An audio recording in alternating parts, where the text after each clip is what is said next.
Close your eyes and let yourself settle into a comfortable position. Tonight, we're going to take a journey back through time, not to the distant medieval past or ancient civilizations, but to an era that feels deceptively familiar, the reign of Queen Elizabeth II. You might think of this period, spanning from 1952 to 2022, as the modern age, a time of prosperity, technological advancement, and social progress, and in many ways, you would be right. But imagine, for a moment, if you were suddenly transported back to those early years of Elizabeth's reign, dropped into the Britain of the 1950s, with nothing but the expectations and assumptions of our current world. You would find yourself in a landscape both recognizable and utterly alien, a place where the rhythms of daily life moved to a different beat, where survival itself required skills and endurance that would challenge even the most resourceful among us. The year is 1952. King George VI has died, and a young princess, barely 25 years old, has become Queen Elizabeth II. The Second World War may be over, but its shadows stretch long across the British Isles. The empire that once spanned the globe is beginning its inevitable retreat, yet the old ways of thinking, the rigid hierarchies, and the acceptance of hardship as a natural part of life still hold firm.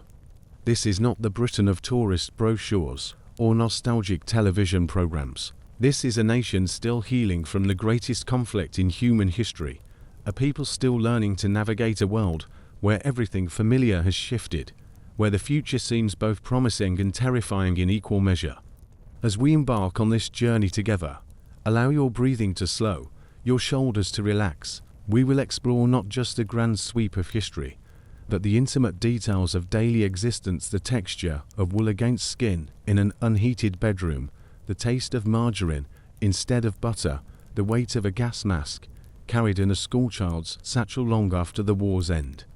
Let us begin with the most fundamental challenge, simply getting enough to eat. Picture yourself waking in a terraced house in Manchester, or perhaps a semi-detached home in the suburbs of London. On a grey February morning in 1953, the year is significant. It's the year of the coronation, when Britain will celebrate its new queen with pageantry and hope.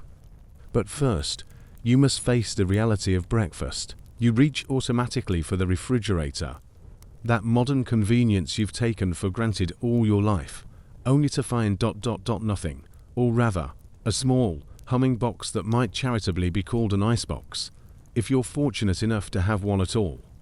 Most households in 1953 still rely on the daily delivery of milk in glass bottles, the cream rising to the top in the cold morning air, and a pantry stocked according to the government's careful calculations of survival.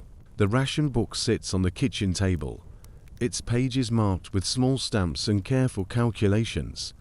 Even 8 years after the war's end, Britain remains a nation governed by scarcity. Your breakfast choices are limited in ways that would seem impossible today. 2 ounces of butter per person, per week, 2 ounces of cheese, 1 fresh egg, if you're lucky, sometimes none at all. The bacon ration has recently increased to 4 ounces per week, a luxury that families celebrate with the same enthusiasm reserved for a fine steak dinner. You spread margarine thin, pale margarine that bears only a passing resemblance to the rich butter you remember on bread that has the dense, slightly grey texture of wartime necessity. The bread is made from flour that includes a proportion of potato flour, a holdover from the years when every grain of wheat was precious.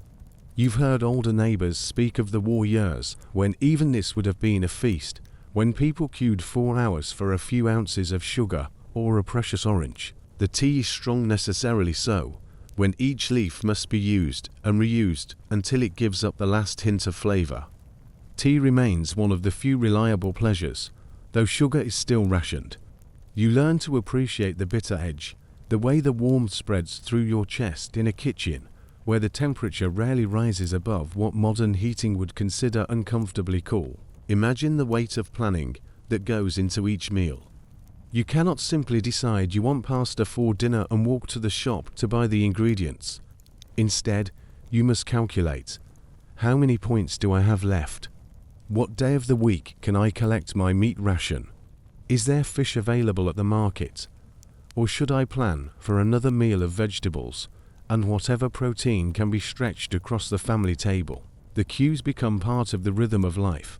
You learn to recognize them from a distance: the patient line of housewives outside the butcher shop, the orderly procession at the greengrocer, where root vegetables sit in careful pyramids. There is an etiquette to queuing that goes beyond simple politeness. It is a survival skill. You learn to judge by the length of the line, the time of day, the expression on the shopkeeper's face, whether the wait will be worthwhile. Women, for it is almost always women who manage this complex domestic economy, develop strategies that would impress a military strategist. They form alliances with neighbors, sharing information about which shops have received new stock, which butcher might have a few extra chops for favored customers. They learn to preserve and extend, how to make a piece of bacon flavor an entire pot of soup, how to transform vegetables that would be considered past their prime into nourishing meals. The cold is perhaps the most constant companion through these early years of Elizabeth's reign.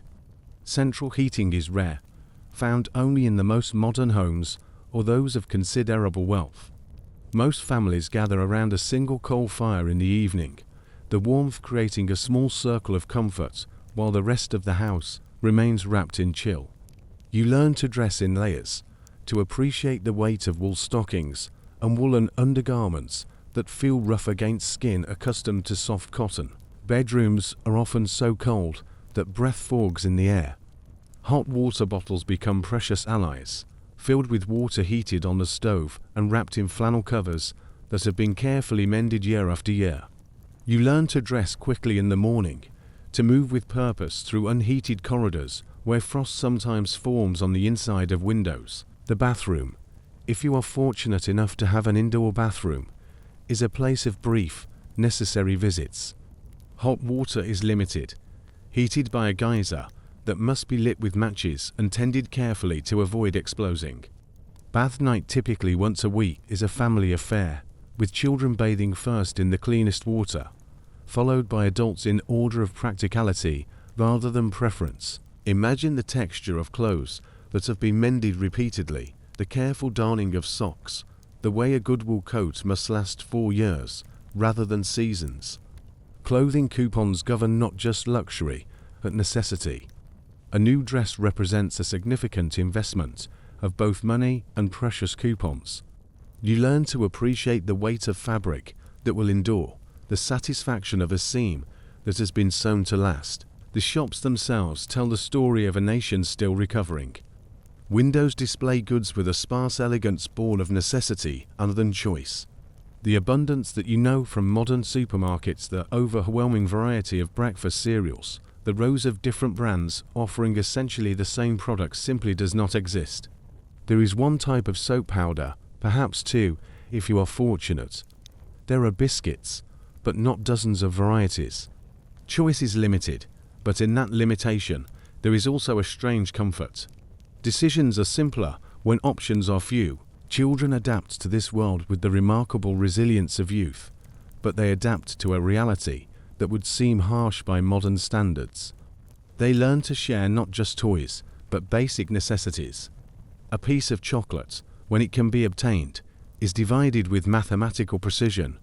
They understand that wanting something and having it are often separated by weeks or months of patient saving and careful planning. School meals provide nutrition that might not be available at home. The school dinner, often mocked in later decades, represents a significant source of protein and vegetables for many children. They learn to eat what is placed before them, to appreciate the steaming bowls of soup and vegetables that supplement the careful rationing at home. The rhythm of shopping becomes part of the weekly routine. Monday for one type of provision, Tuesday for another. The ration book must be presented at the correct shop for the correct items. You can simply decide to buy your weekly butter from a different supplier. These restrictions create communities bound together by shared experience and mutual dependence. Yet within these constraints, there is also ingenuity and creativity that would astonish modern observers. Housewives become chemists, learning to create cleaning products from basic ingredients. to make cosmetics from beetroot juice and petroleum jelly. They develop techniques for preserving food without refrigeration, for stretching ingredients into filling meals, for creating comfort and warmth with minimal resources. The wireless provides company during long hours of domestic work. The BBC broadcasts cooking programs that teach listeners how to create appetizing meals from rationed ingredients, how to make the most of seasonal vegetables, how to transform simple ingredients into something approaching luxury. These programs become more than entertainment.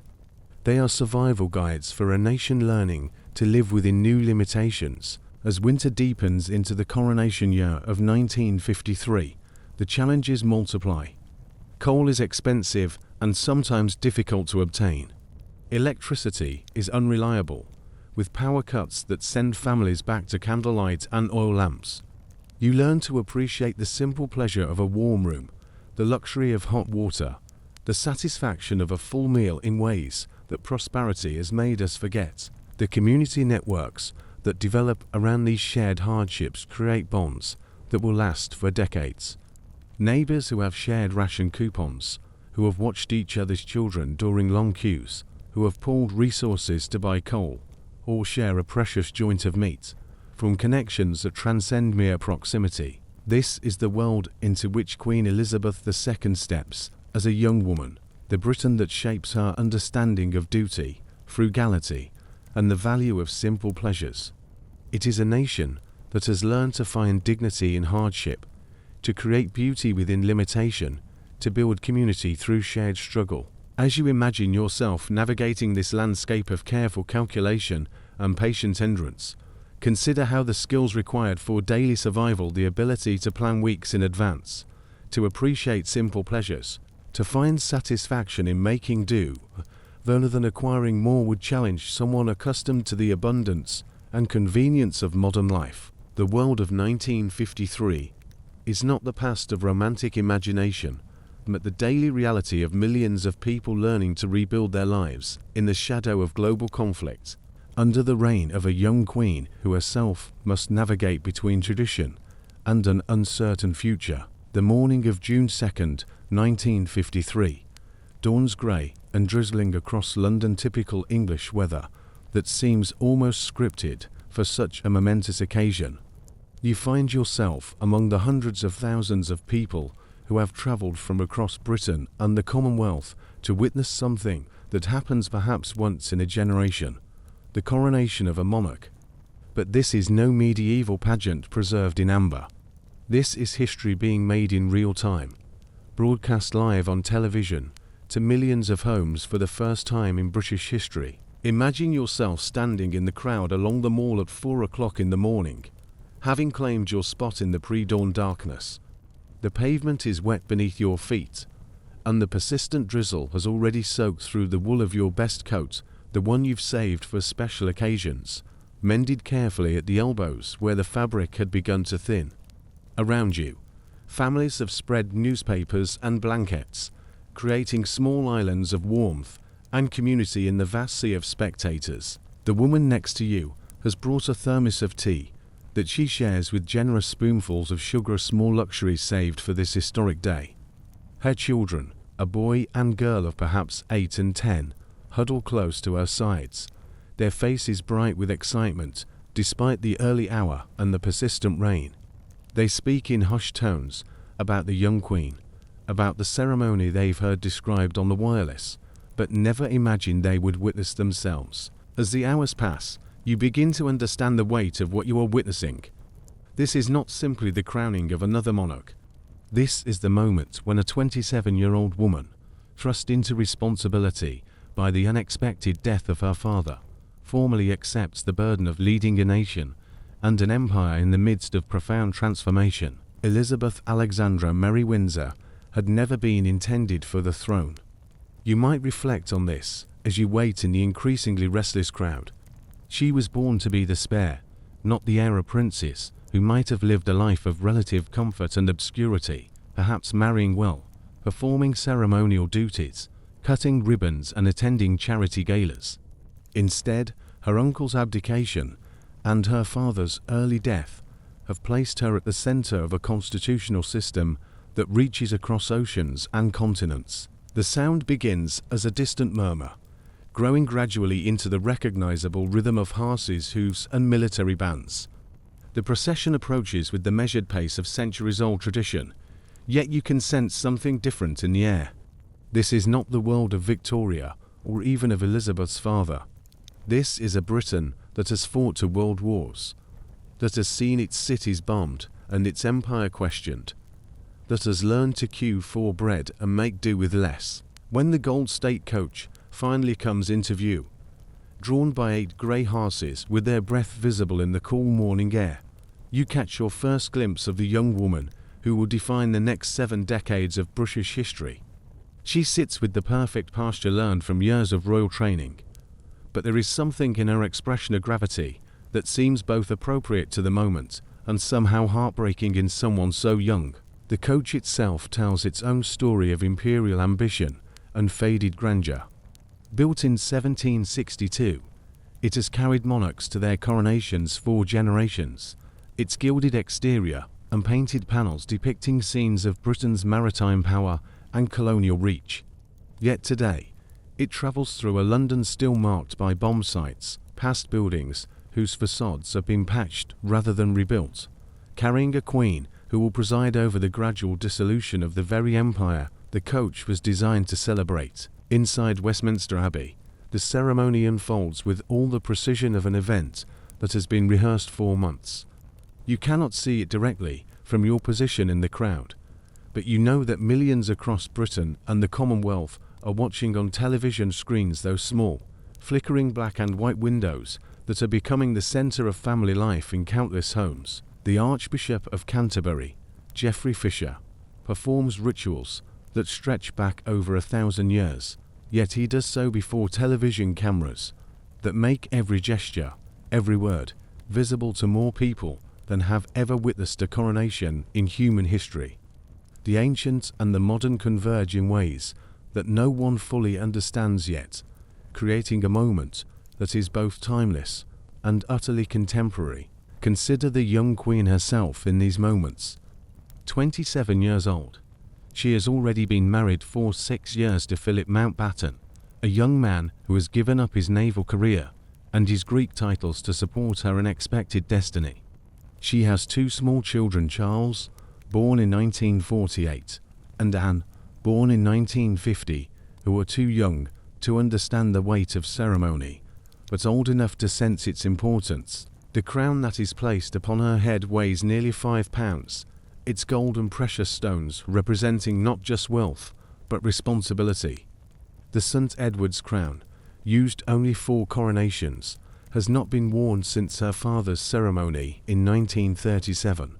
Its weight is both literal and metaphorical. She must learn to carry not just the physical burden, but the expectations of millions of people across dozens of nations who still look to Britain for leadership, guidance, or at least stability. The oath she takes binds her to defend the faith, to govern according to law and justice, to maintain the traditions and privileges of the Church of England.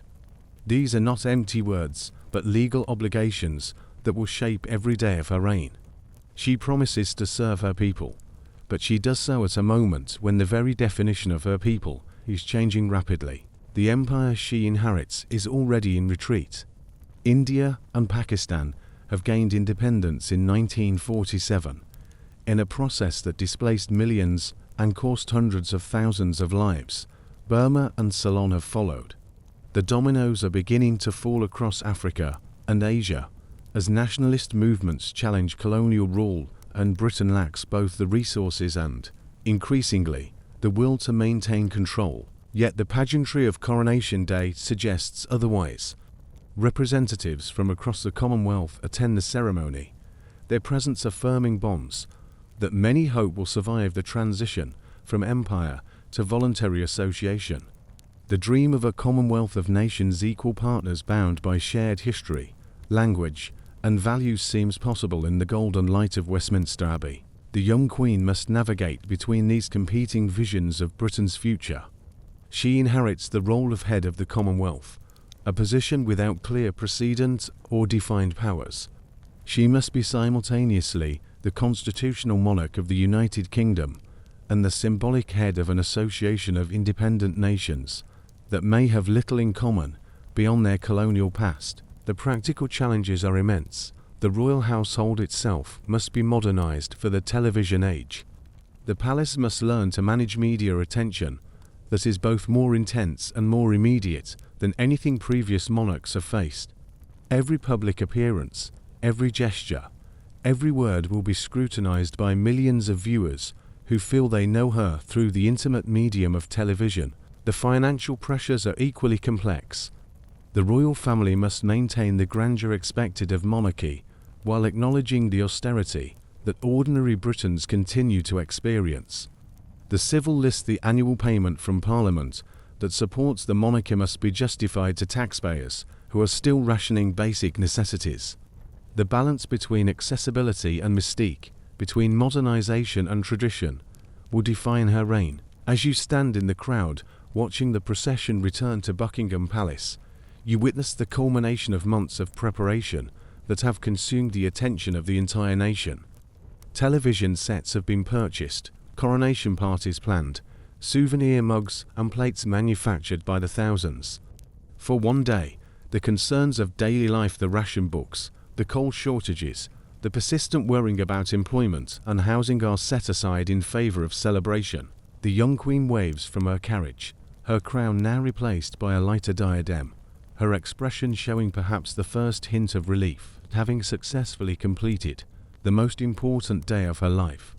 She has become Elizabeth II, by the grace of God, Queen of the United Kingdom of Great Britain and Northern Ireland, and of her other realms and territories. Defender of the faith. The titles roll off the tongue with the weight of history, yet their meaning in the modern world remains to be defined. The crowd begins to disperse slowly, reluctantly. People pack up their blankets and thermoses, fold their rain-soaked newspapers, and begin the long journey home to cities and towns across Britain.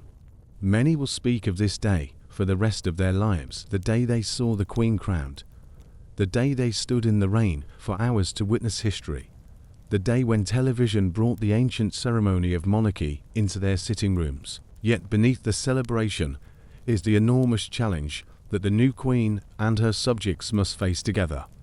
The world is changing with breathtaking speed. The Cold War is deepening, dividing the globe between competing ideologies. Nuclear weapons make the stakes of international conflict higher than ever before. The social changes that will define the second half of the 20th century, the civil rights movement, the sexual revolution, the transformation of family structures, are beginning to stir. Elizabeth must learn to be a monarch for this new world, while maintaining the continuity and stability that monarchy is supposed to represent. She must be both modern and timeless, accessible and mysterious, relevant and above politics. The contradictions are built into the role itself, and resolving them will require skills that no training can provide. The young woman who returns to Buckingham Palace on coronation evening is the same person who woke that morning, yet she is also fundamentally transformed. She has accepted a burden that she will carry for the rest of her life, a responsibility that will shape not only her own destiny, but the evolution of British society and the Commonwealth of Nations. As the last crowds fade from the Mall and London settles into the quiet of a historic evening, Elizabeth II begins the real work of her reign, learning to balance the weight of tradition with the demands of a rapidly changing world, discovering what it means to be a constitutional monarch in an age of decolonization, democracy, and mass media. The coronation is over. The reign has just begun. And for those who lived through these transformative years, the challenge of adaptation to new technologies, new social expectations, new definitions of Britain's place in the world would test every assumption about how life should be lived. In the quiet hours of a Tuesday evening in October 1962, families across Britain gather around their television sets and wireless radios, not for entertainment, but for news that could determine whether they will live to see another dawn. The Cuban Missile Crisis has brought the world closer to nuclear annihilation than it has ever been. and for 13 days, ordinary people must confront a reality that would have been unimaginable to previous generations. The possibility that civilization itself could end in a matter of hours. Imagine yourself in a suburban sitting room, the coal fire crackling softly in the grate, the familiar comfort of home suddenly feeling fragile and temporary. The BBC announcer's voice maintains its characteristic calm as he describes the naval blockade of Cuba, the confrontation between Soviet ships and American warships, the delicate negotiations between superpowers that hold the fate of the world in their hands. Yet beneath the measured tones, you can sense the gravity of the situation, the understanding that this is not simply another international crisis, but a moment when human civilization stands at a crossroads. The children have been sent to bed early, but you know they are not sleeping. They lie in their narrow beds, listening to the muffled voices of their parents downstairs, trying to make sense of adult fears that seem both overwhelming and somehow distant. At school, they have practiced duck and cover drills with the same routine efficiency as fire drills, learning to hide under their desks at the sound of an air raid siren, as if a wooden desk could provide protection against the awesome power of thermonuclear weapons. This is the hidden landscape of Elizabeth II's reign, the constant shadow of potential annihilation that shapes every aspect of daily life, from government planning to family conversations, from children's games to the deepest anxieties that people carry but rarely express. Living under the threat of nuclear war requires a particular kind of psychological adaptation, her ability to maintain normal life while acknowledging that normalcy itself could vanish in an instant. The Queen herself is not immune to these fears. In the depths beneath London, construction has begun on a network of tunnels and reinforced chambers designed to ensure the continuity of government in the event of nuclear attack. The central government war headquarters, buried deep beneath the Cotswolds, represents a different kind of royal residence, one where the monarch and key officials could theoretically survive the destruction of London and continue to govern whatever remained of the United Kingdom. These preparations are not abstract contingencies, but detailed plans developed by serious people who believe they may be necessary. The royal family has its own evacuation procedures, its own designated shelters, its own protocols for maintaining constitutional government even after the collapse of civilization. The young queen must live with the knowledge that she may someday be called upon to rule over a radioactive wasteland, to provide leadership and continuity in circumstances that no previous monarch has ever faced. Consider the peculiar normalcy that develops around these extraordinary preparations. Civil defense becomes part of the routine machinery of government. Local councils organize evacuation plans with the same attention to detail they bring to organizing village fetes. Housewives receive pamphlets explaining how to create fallout shelters in their cellars, how to store emergency supplies of water and tinned food, how to recognize the symptoms of radiation sickness. The Protect and Survive campaign, developed in the 1970s, but reflecting concerns that date back to the early years of Elizabeth's reign, provides instructions delivered in the same calm, helpful tone used for cooking programs or gardening advice. If you live in an area where a nuclear attack seems likely, the pamphlet explains, you should plan in advance what you would do.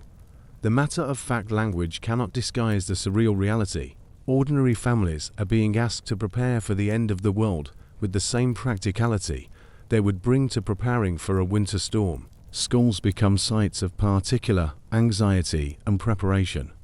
Teachers must balance the need to prepare children for possible emergency with the desire to maintain some semblance of normal childhood.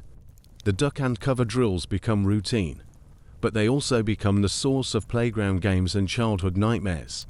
Children draw pictures of mushroom clouds with the same casual attention they give to houses and trees. They incorporate the vocabulary of nuclear warfare fallout, radiation, megaton into their everyday speech without fully understanding the concepts these words represent. The cultural impact extends far beyond official preparations. Literature, film, and television begin to grapple with scenarios that previous generations could not have imagined. Yet there is also a deliberate effort to maintain normalcy, to create spaces of comfort and familiarity that can provide psychological refuge from unbearable anxieties. The BBC continues to broadcast programs that assume a future worth planning for. Gardening programs discuss planting schedules for next spring. Education programs prepare children for careers that may never exist. Sports commentators maintain their passionate involvement in cricket scores and football leagues, as if these things will continue to matter regardless of global circumstances. Churches find themselves confronting theological questions that have no precedent in Christian history. How does one pray for peace when the alternative is not simply war, but the potential extinction of human civilization? How does one maintain faith in divine providence when human beings have acquired the power to destroy God's creation? Sunday sermons struggle to find language adequate to circumstances that seem to exceed the vocabulary of traditional faith. The royal family must navigate these same challenges while maintaining their role as symbols of continuity and stability. The Queen's Christmas broadcasts during these years carefully balance acknowledgement of global tensions with affirmation of enduring values.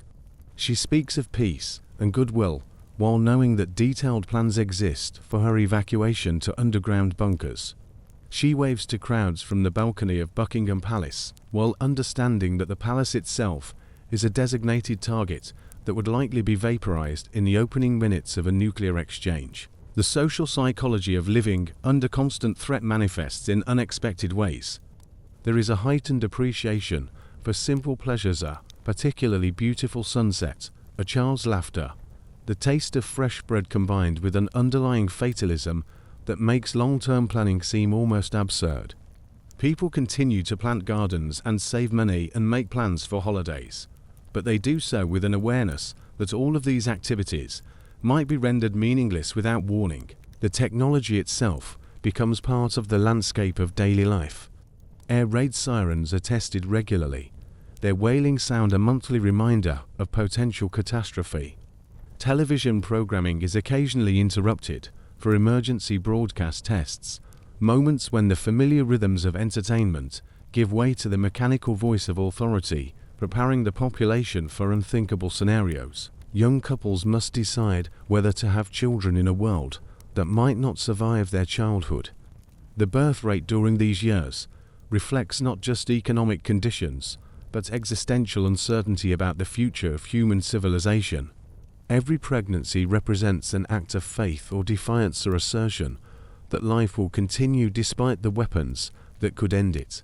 The military preparations are vast and largely invisible.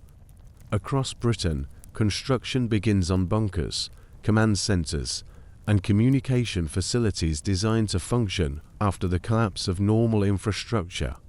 These projects employ thousands of workers who understand that they are building facilities they hope will never be used. The irony is inescapable. Enormous resources are devoted to preparing for survival in a world that would hardly be worth surviving in. The psychological toll manifests in ways both obvious and subtle. Alcohol consumption increases. Prescription rates for tranquilizers and sleeping pills rise steadily. There is a higher incidence of anxiety disorders, depression, and what would later be recognized as symptoms of chronic stress. Yet there is also a remarkable resilience, a determination to maintain dignity and humanity in the face of circumstances that threaten to overwhelm both. Children who grow up during these years develop a particular relationship with technology and authority that will shape their worldview for decades to come. They learn to distrust the optimistic promises of technological progress while simultaneously depending on technology for their survival. They develop a skeptical attitude toward official assurances while recognizing their dependence on official protection. The Queen herself becomes a symbol of this complex balance between fear and hope, between preparation for catastrophe and commitment to continuity. Her presence at public events represents both normalcy and defiance or assertion that life will continue, that institutions will endure, that civilization has meaning beyond its potential for self-destruction. The cultural artifacts of this period tell their own story. Popular songs reflect both escapism and underlying anxiety. Films explore themes of survival and reconstruction. Fashion and design begin to reflect both nuclear age aesthetics, clean lines, atomic motifs, space age materials, and a nostalgic longing for simpler times when the worst that could happen was conventional war. As the years pass, the acute terror of the Cuban Missile Crisis gives way to a more chronic anxiety that becomes part of the background of daily life. People adapt to living with uncertainty, but the adaptation comes at a cost. The carefree optimism that characterized earlier eras of British history becomes impossible to sustain. Progress can no longer be assumed, survival itself becomes an achievement. The young people who come of age during these years will carry this psychological burden throughout their lives. They will be the generation that must rebuild society after the Cold War ends, that must learn to imagine futures unconstrained by the threat of nuclear annihilation. But they will also be marked by years of living with the possibility that everything could end without warning, and this knowledge will shape their approach to love, work, family, and faith in ways both subtle and profound. Elizabeth II's reign encompasses not just the glory of coronation and the gradual transformation of empire, but also this long twilight of potential catastrophe decades, when her subjects must learn to live fully, while acknowledging that life itself remains fragile and contingent. The crown she wears symbolizes continuity, but it also represents the determination to maintain civilization even when civilization itself is under constant threat. Picture yourself on a crisp autumn morning in 1964, standing at the gates of a grand estate in the Cotswolds, watching as a Rolls-Royce glides silently up the curved drive toward a house that has stood for 3 centuries. The car's occupants, a Duke and Duchess whose names appear regularly in the society pages, are returning from a weekend in London, where they attended a charity gala, dined at their club, and maintained the elaborate social rituals that have defined aristocratic life for generations. Now imagine that same morning.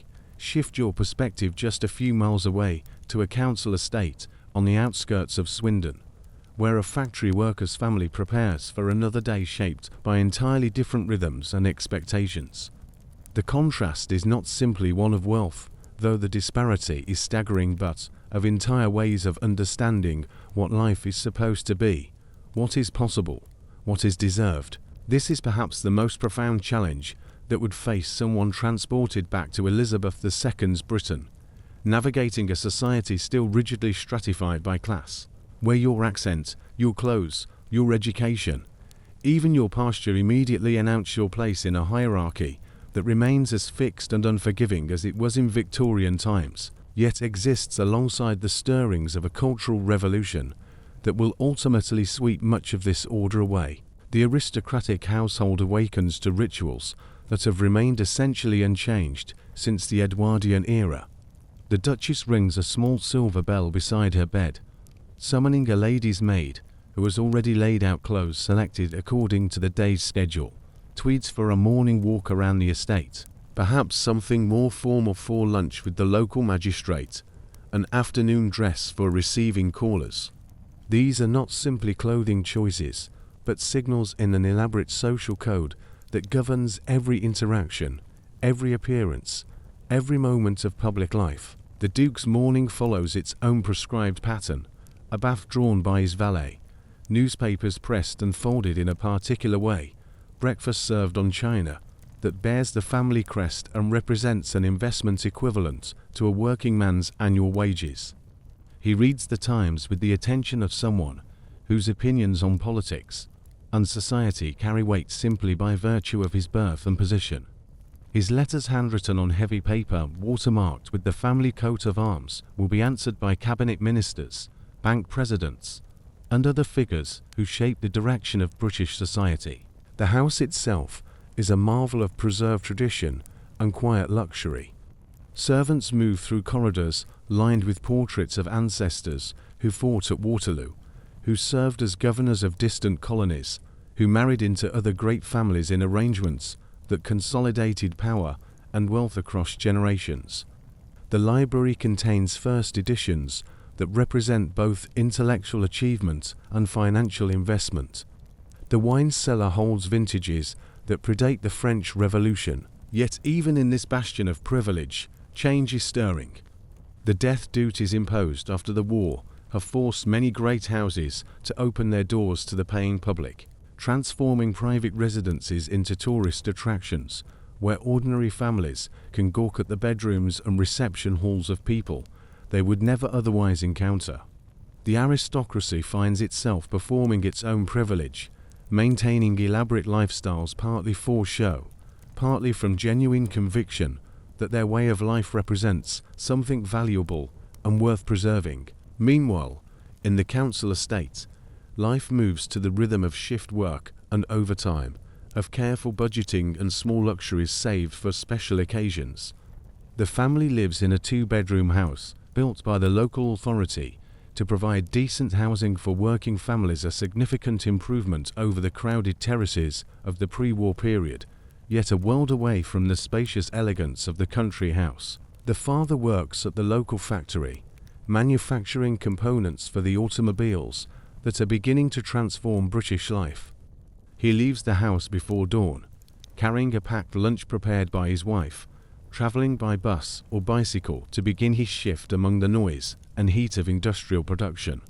His hands bear the permanent stains and calluses of manual labor. His back aches from years of bending over machinery. His wages, carefully budgeted, support not luxury, but respectability, the ability to keep his family housed, fed, and clothed without falling into the desperate poverty that remains a constant threat for those without steady employment. His wife manages the household economy with skills that would impress a corporate treasurer. She knows exactly how much can be spent on groceries each week, which shops offer the best value for different items, how to stretch a joint of meat across multiple meals. Her day begins with lighting the fire, preparing breakfast, getting the children ready for school, then continues through laundry, cleaning, shopping, and the countless small tasks that maintain a home without modern conveniences. The children attend the local comprehensive school, where they sit in classrooms heated by coal fires, writing with fountain pens on paper that must be carefully preserved, because waste is a luxury the family cannot afford. Their teachers, products of the same class system they are trying to navigate, may encourage academic achievement or may assume that working-class children are destined for working-class lives. The 11+ examination looms as a gateway that could lead to grammar school and possibly university, or could confirm a future of manual labor and limited opportunities. Television begins to complicate these rigid boundaries. The BBC, still dominated by upper-class voices and perspectives, nevertheless brings images and ideas into working-class homes that would have been unimaginable a generation earlier.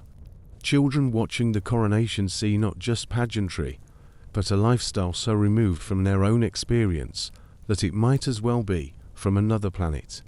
Yet they also begin to see beyond the boundaries of their immediate environment, to imagine possibilities that their parents could never have contemplated. The cultural explosion of the 1960s emerges from this tension between rigid hierarchy and expanding possibility. The Beatles, for young men from Liverpool whose accents would have excluded them from polite society, just a few years earlier become not just musical sensations, but symbols of a transformation that threatens to overturn centuries of social convention. Their appearance on television programs, their interactions with aristocrats and celebrities, their casual rejection of deference and formality, suggest that the old rules may no longer apply. Yet the old rules persist with surprising tenacity. The social season continues its elaborate round of events designed to maintain connections between established families. Young women still make their debuts, presented at court with the same ceremony that has introduced aristocratic daughters to society for generations.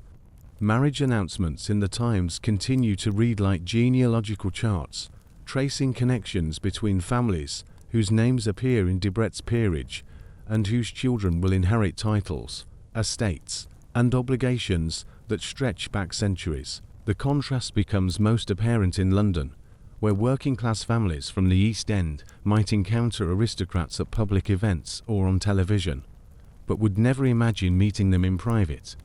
The city itself is divided into neighbourhoods that might as well be different countries, Mayfair and Belgravia, where wealth speaks in quiet voices and moves in chauffeur-driven cars, and the industrial neighbourhoods where families crowd into housing built for an earlier era, where children play in streets that still bear the scars of wartime bombing. Education becomes the primary mechanism through which some working-class children can cross these boundaries, yet the crossing exacts its own price. Grammar school students find themselves caught between worlds, no longer entirely comfortable in their family's environment, yet not fully accepted in middle-class settings. Their accents, their clothing, their cultural references mark them as outsiders in institutions designed for people of different backgrounds.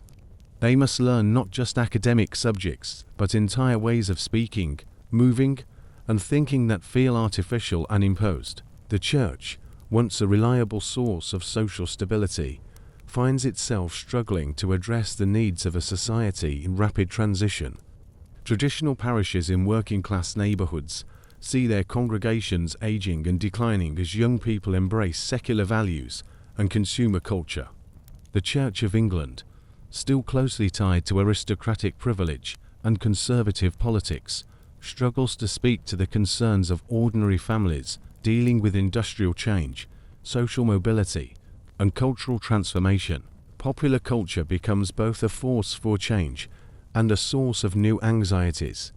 The music, fashion, and attitudes emerging from working-class neighborhoods challenge not just aesthetic conventions, but fundamental assumptions about authority, respectability, and social order.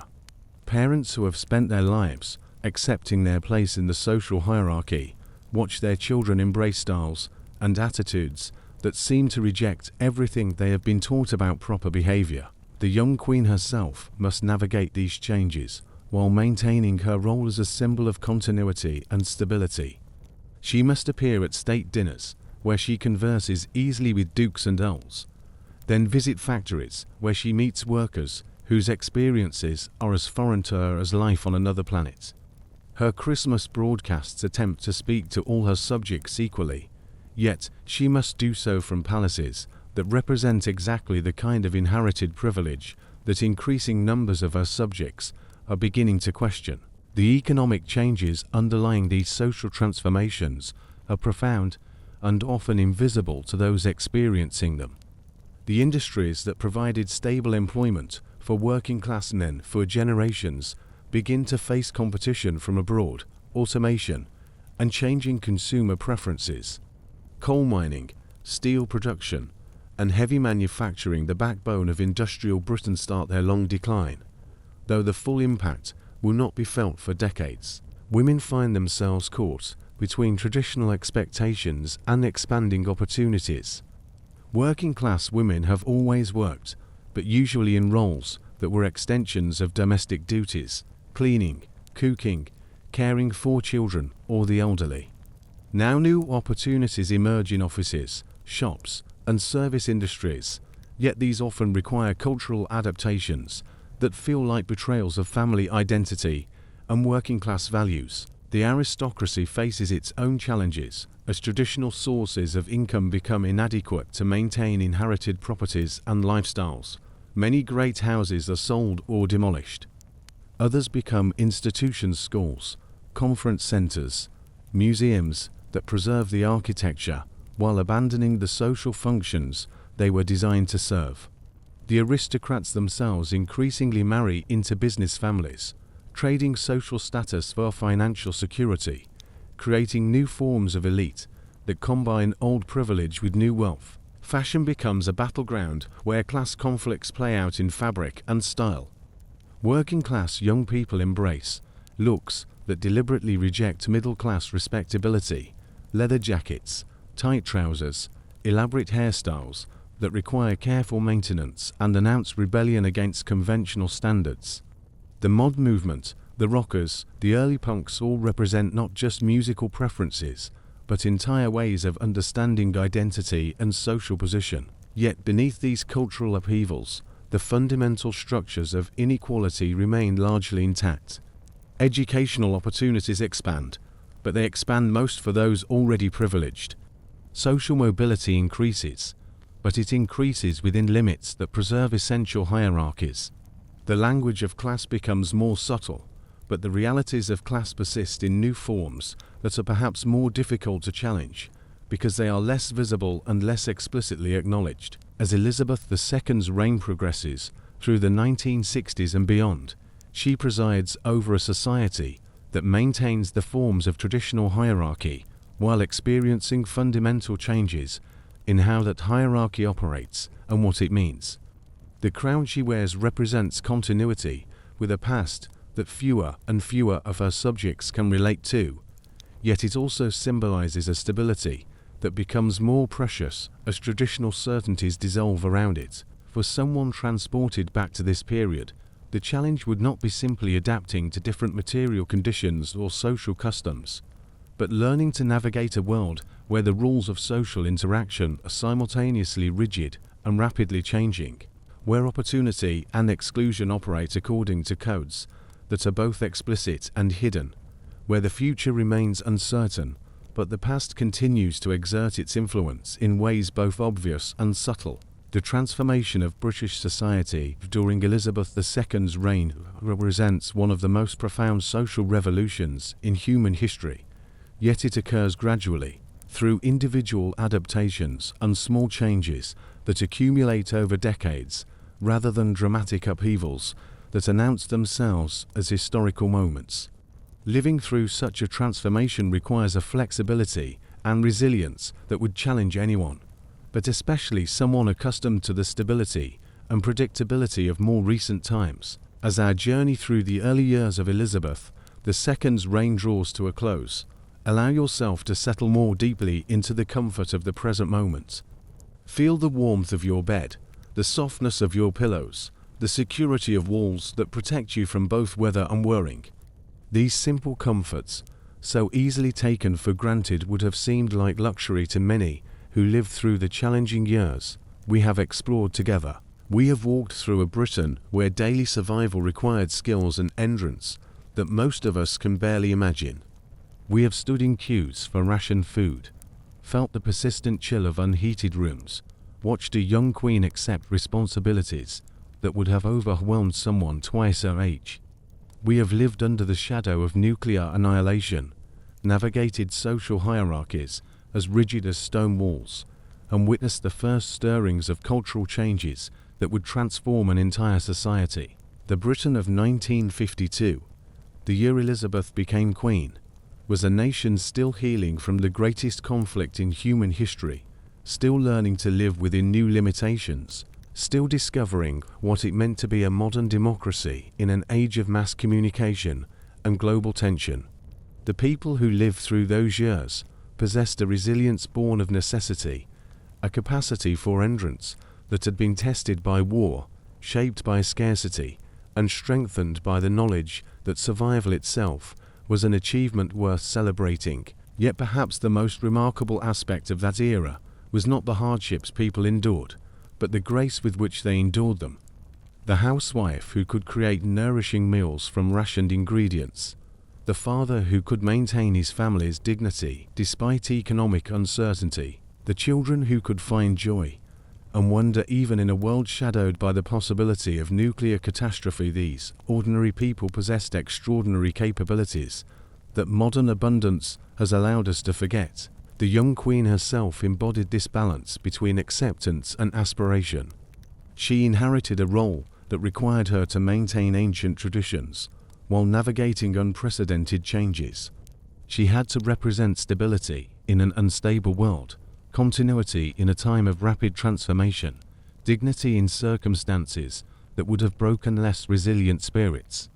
Her reign would span 7 decades of change so profound that the Britain of her coronation would become almost unrecognizable by the time of her death. The class divisions that seemed so permanent, so natural to those who lived within them, would gradually give way to new forms of social organization.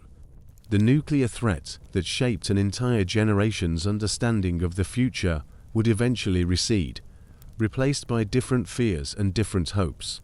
The rationing that taught an entire population the value of simple necessities would become a memory preserved in museums and history books. Yet something valuable was also lost in this transition to abundance and security. The sense of community created by shared hardship, the appreciation for simple pleasures intensified by scarcity, the resilience developed through constant adaptation. These qualities, forged in the crucible of post-war Britain, would prove difficult to maintain in easier times. Consider, as you drift towards sleep, the extraordinary nature of ordinary life during those years. Every meal planned with military precision, every purchase carefully weighed against limited resources, every day lived with the awareness that comfort and security could not be taken for granted. The people who navigated this landscape possessed skills of adaptation, endurance, and creative problem-solving that would serve them well throughout lives, that would witness changes their grandparents could never have imagined. The transformation of Britain, Elizabeth II's reign, represents one of the most remarkable social and cultural revolutions in human history. Yet it occurred through countless individual adaptations, small daily choices, gradual shifts in expectation and possibility.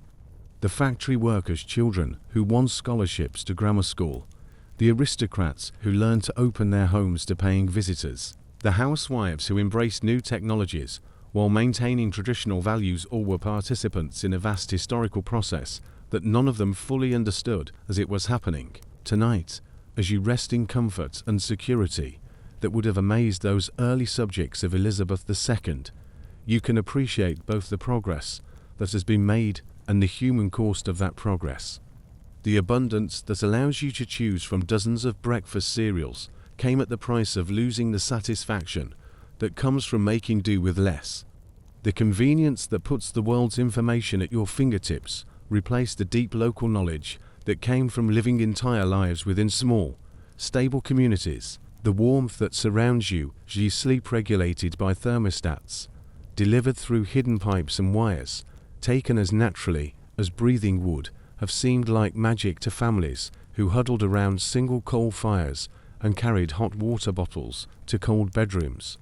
The food security that allows you to open a refrigerator filled with choices from around the world replaced the intimate knowledge of seasons, the careful attention to preservation and storage, the deep appreciation for simple freshness that came from living closer to the sources of sustenance. Perhaps most importantly, the nuclear security that allows you to sleep without fear of sudden annihilation has freed entire generations from a form of existential anxiety that shaped every aspect of life for those who came of age during the Cold War, the children who practiced duck and cover drills, who dreamed of mushroom clouds, who learned to live fully while accepting that life itself remained fragile. They possessed a tragic wisdom that peaceful times have allowed us to forget. As Elizabeth II's reign progressed through decades of unprecedented change, she became a symbol of continuity in a world that seemed to reinvent itself every few years.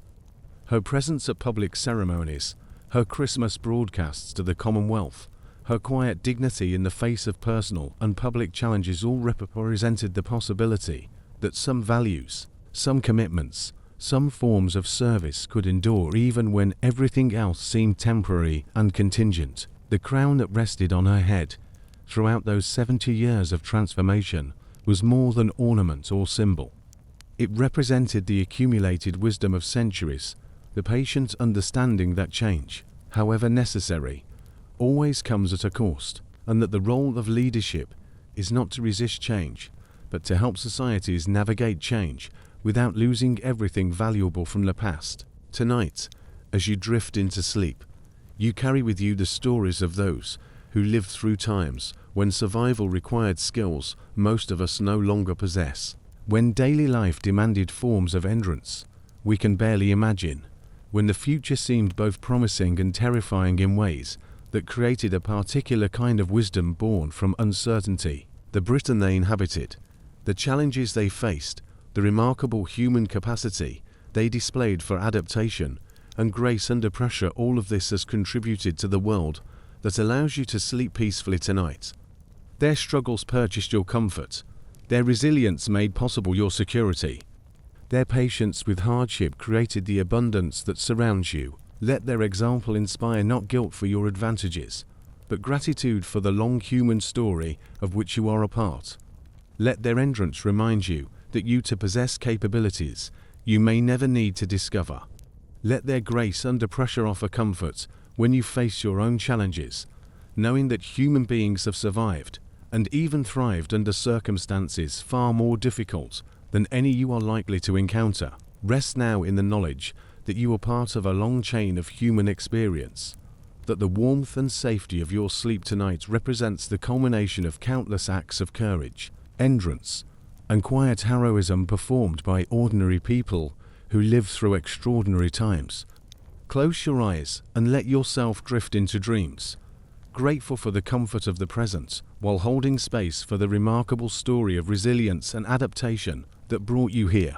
The reign of Elizabeth II, beginning in that cold, rationed Britain of 1952, reminds us that human societies can transform themselves completely while maintaining their essential humanity. That change, however difficult, is possible. That endurance, however tested, can lead to better times. And that the capacity for grace, dignity, and mutual support remains constant across all the changes that time can bring. Sleep well, knowing that you rest at the end of a long day, human history that has been shaped by countless individuals who faced their own challenges with courage and creativity, and who passed on to you the gift of this peaceful moment, this comfortable rest, this gentle transition into dreams, where the past and present mingle in the eternal human story of survival, adaptation, and hope.